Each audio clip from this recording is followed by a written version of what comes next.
नमस्ते। आज हम आपको एक ऐसी जगह ले चल रहे हैं जहां ना हर कदम पर कोई कहानी है, जहां प्रकृति और पौराणिक कथाएं एक दूसरे में पूरी तरह से घुल मिल गई हैं। तो तैयार हो जाइए, हम चल रहे हैं भारत के पहले गांव माणा घाटी की एक अनोखी यात्रा पर। एक ऐसी घाटी जहां हर पहाड़ की अपनी एक कहानी है और यही स्वर्ग का रास्ता है। सच कहूं तो ये लाइनें ना इस जगह के बारे में सब कुछ बयान कर देती हैं।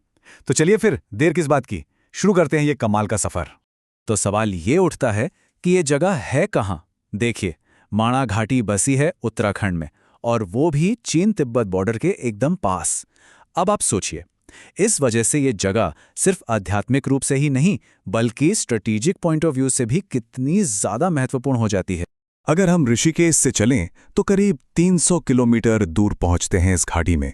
और जानते हैं, इसी जगह को स्वर्ग का दरवाजा भी कहते हैं। जी हाँ, मान्यता यही है कि जब पांडव स्वर्ग जा रहे थे तो उन्होंने यही रास्ता चुना था। तो इस सफर की शुरुआत होती है घाटी के आध्यात्मिक दिल से, यानी पवित्र शहर बद्रीनाथ से।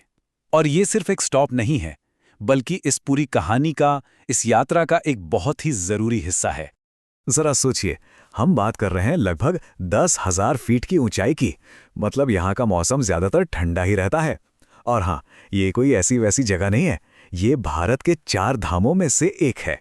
लेकिन अब आती है सबसे हैरान करने वाली बात। इतनी ठंड के बीच यहाँ एक तप्त कुंड है।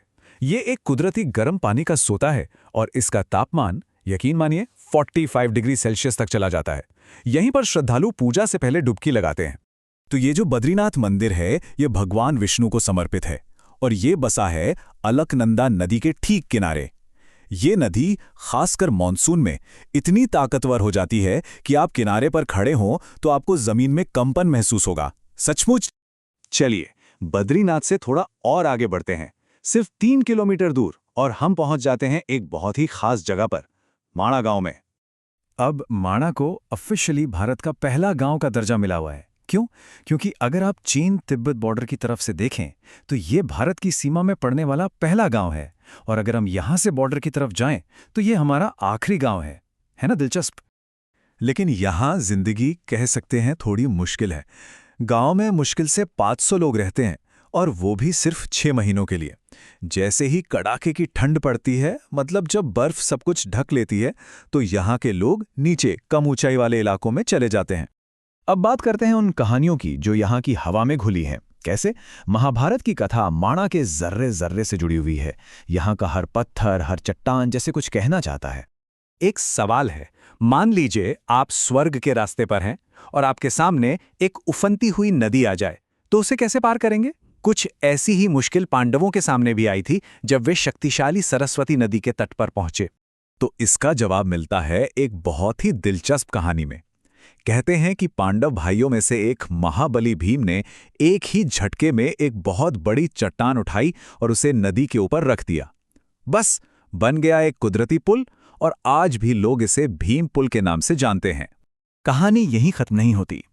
भीम पुल से आगे इसी पौराणिक रास्ते पर एक और शानदार मंजिल हमारा इंतजार कर रही है, और वो है वसुधारा वाटरफॉल। हाँ, लेकिन वहां पहुंचना आसान नहीं है। माणा गांव से करीब 8 किलोमीटर का ट्रैक है। मतलब ये सिर्फ एक ट्रैक नहीं, बल्कि आपके शरीर और आपकी आत्मा दोनों की परीक्षा है। और जब आप इतनी मेहनत के बाद वहां पहुंचते हैं तो सामने होता है 122 मीटर की ऊंचाई से गिरता हुआ पानी का एक अद्भुत नजारा। ये उत्तराखंड के सबसे ऊंचे वाटरफॉल्स में से एक है। और इस झरने के बारे में एक बहुत ही गहरी मान्यता है। लोग कहते हैं कि इसकी बूंदें हर किसी पर नहीं पड़ती। ये पानी सिर्फ उन्हीं लोगों पर गिरता है जिनका मन और दिल साफ हो, जो पवित्र हो। ये बात सीधे सीधे पांडवों की कहानी से जुड़ती है। वैसे इसके नाम का भी एक खास मतलब है, वसुधारा। ये 2 शब्दों से बना है। वसु, जिसका मतलब है धन या समृद्धि, और धारा मतलब प्रवाह। तो एक तरह से ये समृद्धि का झरना हुआ। अच्छा, अगर आप कभी यहाँ जाने का प्लान बनाएं तो कुछ बातें जरूर ध्यान में रखें। कोशिश करें कि मॉनसून में ना जाएं, क्योंकि बाकी मौसम में आसमान एकदम साफ होता है। और तब आपको नीलकंठ, नर और नारायण जैसी बर्फीली चोटियों के क्या शानदार नज़ारे देखने को मिलते हैं। और हाँ, वसुधारा ट्रैक के लिए थोड़ी फिजिकल फिटनेस जरूरी है, तो पहले से तैयारी करके जाना बेहतर है। तो आखिर में बस एक सवाल मन में आता है, एक ऐसी जगह जहां पहाड़ और पौराणिक कथाएं एक हो जाती हैं, वहां की यात्रा हमें मंजिल के बारे में क्या सिखाती है?